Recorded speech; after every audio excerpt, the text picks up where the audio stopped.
Hi friends, welcome to mummies kitchen. ఈరోజు నేను మీకు ఆడవాళ్ళకు డెలివరీ తర్వాత బాగా ఉపయోగపడే మంచి 3 రకాల కర్రీస్ని చూపించబోతున్నానండి. మామూలుగా డెలివరీ అయిన తర్వాత బ్రెడ్, ఇడ్లీ, పుల్కా తక్కువ క్వాంటిటీలో రైస్ అనేది ఇస్తూ ఉంటారు.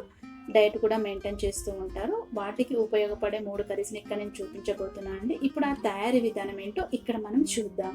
ముందుగా వచ్చేసి బీరకాయని కడిగి శుభ్రం చేసుకున్న తర్వాత ఇలా పీల్ చేసుకొని ముక్కలుగా కట్ చేసి పెట్టుకోవాలండి. అలానే పాలకూర ఇలా కట్ చేసుకొని పెట్టుకోవాలి. తర్వాత వచ్చేసి చిన్నగా దొండకాయ ముక్కలు కట్ చేసుకొని ఇవన్నీ పక్కన పెట్టేసుకొని ముందుగా మనం బీరకాయ కూర అనేది ప్రిపేర్ చేసుకుందాం. బీరకాయ కర్రీ చేసుకోవడానికి ఇలా బీరకాయ ముక్కలు కట్ చేసుకున్న తర్వాత వీటిపైన తగినంత ఉప్పు అనేది వేసుకోవాలండి. ఉప్పు మళ్ళీ వేసుకోకూడదు, ఇక్కడ యాడ్ చేసుకోవాలి. ఉప్పు ఎంత పడుతుందో ఉప్పు వేసుకున్న తర్వాత ముక్కలకి బాగా పట్టేలాగా ఇలా బీరకాయ ముక్కలకి ఉప్పు అంతా కలుపుకోవాలి. ఇలా కలుపుకొని ఇది పక్కన పెట్టేసుకొని కర్రీ చేసుకోవడానికి పొయ్యి మీద ఒక ప్యాన్ పెట్టుకోవాలి. ప్యాన్ హీట్ ఎక్కిన తర్వాత ఇందులో వచ్చేసి 1 స్పూన్ ఆయిల్ మాత్రమే వేసుకోవాలండి. ఎక్కువ ఆయిల్ యూజ్ చేయకూడదు. ఈ ఆయిల్ హీట్ ఎక్కిన తర్వాత కొద్దిగా పోపు దినుసులు అనేది ఇక్కడ యాడ్ చేసుకోవాలి. ఇలా పోపు దినుసులు యాడ్ చేసిన తర్వాత ఒక 4 ఎండుమిర్చి ఇలా చిన్నగా కట్ చేసుకొని వేసుకోవాలి. ఇలా ఎండుమిర్చి కూడా యాడ్ చేసిన తర్వాత వెల్లుల్లి రెబ్బలు కూడా యాడ్ చేసుకోవాలండి. వెల్లుల్లి రెబ్బలు అనేది ఎక్కువ క్వాంటిటీలో వేసుకోవాలి. ఇలా వెల్లుల్లి రెబ్బలు యాడ్ చేసిన తర్వాత కొద్దిగా ఇంగువ కూడా యాడ్ చేసుకోవాలి. మీరు కావాలంటే వేసుకోవచ్చు, లేకపోతే స్కిప్ చేయొచ్చు. ఇలా ఇంగువ కూడా యాడ్ చేసిన తర్వాత లో ఫ్లేమ్లో ఈ పోపును మొత్తం బాగా ఫ్రై చేసుకోవాలి. ఇలా పోపు మొత్తం బాగా ఫ్రై అయిన తర్వాత ఇందులో వచ్చేసి బీరకాయ ముక్కల్ని వాటర్ పిండుకొని వేసుకోవాలండి. ఆల్రెడీ మనం ఉప్పు వేసి నానబెట్టాం కాబట్టి వాటర్ పిండుకొని ఇక్కడ నేను మీకు చూపించే విధంగా బీరకాయ ముక్కల్ని మొత్తం వేసుకోవాలి. ఇలా మొత్తం బీరకాయ ముక్కలు వేసుకున్న తర్వాత లో ఫ్లేమ్లో ఇది మొత్తం బాగా కలుపుతూ మూత పెట్టేసి ఒక 2 మినిట్స్ అనేది బాగా మగ్గనివ్వాలండి. బీరకాయ ముక్కలు అనేది తొందరగా మగ్గుతాయి. ఇక్కడ నేను మూత పెట్టేస్తున్నాను చూడండి. ఇలా మూత పెట్టేసి ఒక 2 నిమిషాల వరకు ఈ ముక్కల్ని బాగా మగ్గనివ్వాలి.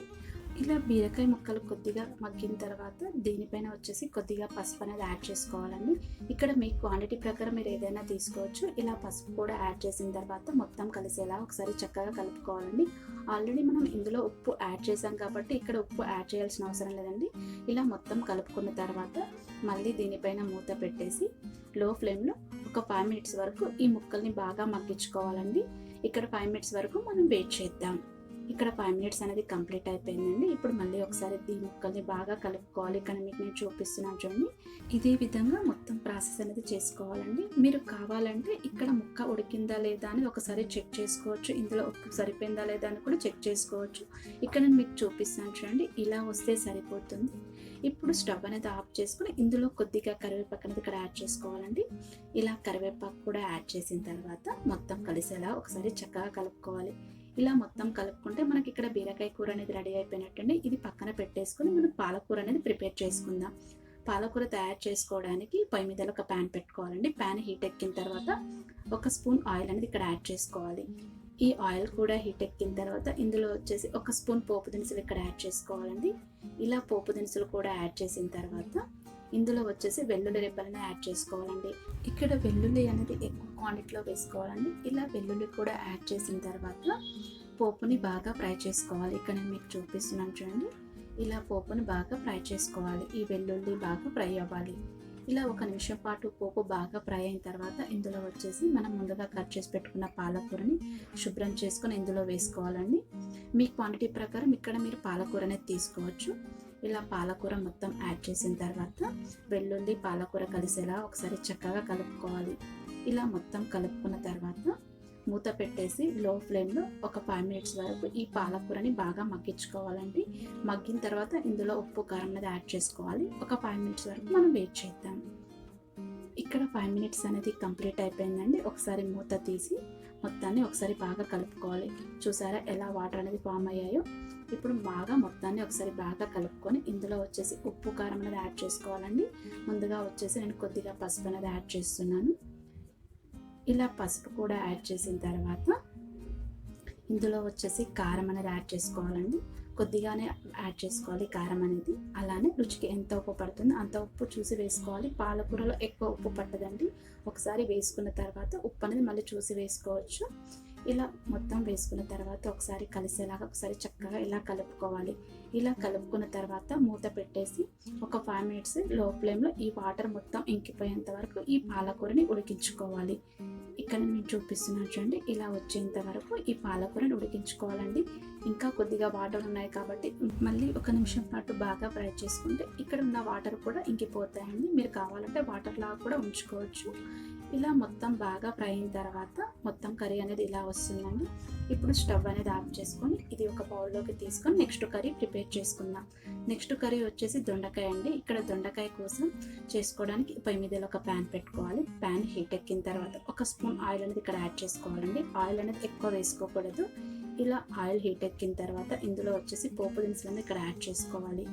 ఇలా పోపు దినుసులు కూడా యాడ్ చేసిన తర్వాత కొద్దిగా కరివేపాకు అనేది ఇక్కడ యాడ్ చేసుకోవాలండి. ఇలా కరివేపాకు కూడా యాడ్ చేసిన తర్వాత మనం సన్నగా కట్ చేసుకున్న దొండకాయ పీసెస్ కూడా యాడ్ చేసుకోవాలి. ఇలా దొండకాయ పీసెస్ సన్నగా కట్ చేసుకోవడం వల్ల తొందరగా మగ్గుతాయి. ఇలా మొత్తం దొండకాయ ముక్కలు యాడ్ చేసిన తర్వాత మొత్తం కలిసేలా ఒకసారి చక్కగా కలుపుకోవాలి. ఇలా 1 నిమిషం పాటు బాగా కలుపుకున్న తర్వాత ఇందులో వచ్చేసి కొద్దిగా పసుపు, ముక్కలు మగ్గడానికి కొద్దిగా ఉప్పు మాత్రమే యాడ్ చేసుకోవాలండి. ఇక్కడ మీకు చూపిస్తున్నాను చూడండి. ఇలా 1 చిటికెడు ఉప్పు మాత్రమే యాడ్ చేసుకోవాలి. ఇలా ఉప్పు పసుపు యాడ్ చేసిన తర్వాత మళ్ళీ ఒకసారి బాగా కలుపుకోవాలి. ఇలా మొత్తం కలుపుకున్న తర్వాత లో ఫ్లేమ్లోకి మంటని అడ్జస్ట్ చేసుకొని మూత పెట్టేసుకొని ఈ ముక్కల్ని మధ్య మధ్యలో కలుపుతూ బాగా ఫ్రై చేసుకోవాలండి. ఇవి మగ్గడానికి టైం పడుతుంది కాబట్టి ఈలోపు ఇందులో వేసుకున్న వెల్లుల్లి కారం అనేది ప్రిపేర్ చేసుకుందాం. వెల్లుల్లి కారం తయారు చేసుకోవడానికి ఇలా ఒక మిక్సీ జార్ తీసుకోవాలండి. ఇందులో వచ్చేసి కారం అనేది యాడ్ చేసుకోవాలి. మీ క్వాంటిటీ ప్రకారం మీరు కారం అనేది యాడ్ చేసుకోవచ్చు. ఇలా కారం యాడ్ చేసిన తర్వాత రుచికి ఎంత ఉప్పు పడుతుందో అంత ఉప్పు అనేది చూసి వేసుకోవాలి. ఉప్పు వేసిన తర్వాత 1 స్పూన్ జీలకర్ర, వెల్లుల్లి రెబ్బలు అనేది యాడ్ చేసుకోవాలండి. ఇలా వెల్లుల్లి రెబ్బలు కూడా యాడ్ చేసిన తర్వాత ఫైన్ పౌడర్లా ఇక్కడ మీకు చూపించే విధంగా మెత్తగా పౌడర్ చేసుకోవాలండి. ఈ పౌడర్ మీరు ఇడ్లీలోకి దోశలోకి కూడా వేసుకోవచ్చు. ఇక్కడ వచ్చేసి మనకు వెల్లుల్లి కారం అనేది రెడీ అయిపోయింది కాబట్టి ఇప్పుడు ఇది పక్కన పెట్టేసుకుని పొయ్యి దగ్గరికి వెళ్దాం. ఇక్కడ మూత తీసి ఈ ముక్కల్ని ఒకసారి బాగా కలుపుకోవాలండి.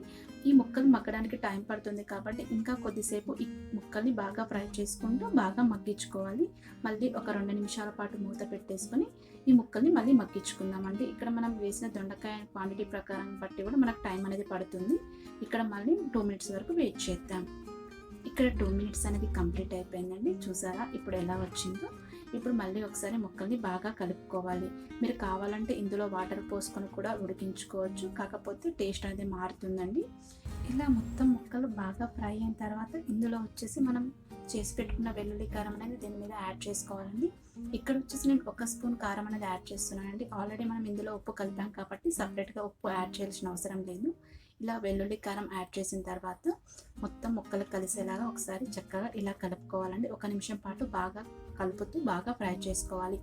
1 నిమిషం పాటు బాగా ఫ్రై అయిన తర్వాత ఒకసారి కలుపుకొని స్టవ్ ఆఫ్ చేసుకుని ఇది ఒక సర్వింగ్ బౌల్లోకి తీసుకుందాం. చూసారు కదా ఫ్రెండ్స్, ఆడవాళ్ళకి డెలివరీ అయిన తర్వాత బాగా ఉపయోగపడే 3 రకాల కర్రీస్ని ఎలా తయారు చేసుకోవాలో. ఈ కర్రీస్ని వారు బ్రెడ్, పుల్కా, ఇడ్లీ, రైస్తో పాటు తీసుకోవచ్చు. చాలా టేస్టీగా ఉంటాయి.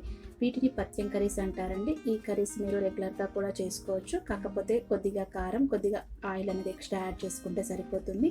ఈ కర్రీస్ని డైలీ డైట్ చేసే వాళ్ళు కూడా తీసుకోవచ్చు. బాగా ఉపయోగపడతాయి వాళ్ళకు కూడా. ఇలా నేను చూపించిన ప్రకారం మీరు ట్రై చేస్తారని అనుకుంటున్నాను. మీరు ట్రై చేసిన తర్వాత ఎలా వచ్చిందో నా కామెంట్ బాక్స్లో చెప్పండి. ఈ వీడియో మీకు నచ్చినట్లయితే లైక్ చేయండి. బాగా నచ్చితే కామెంట్ చేయండి. మీ ఫ్రెండ్స్, రిలేటివ్స్ షేర్ చేసి ఇప్పటివరకు ఎవరైనా సబ్స్క్రైబ్ చేయని వాళ్ళంటే సబ్స్క్రైబ్ చేసుకోండి. Have a nice day. Thank you so much friends.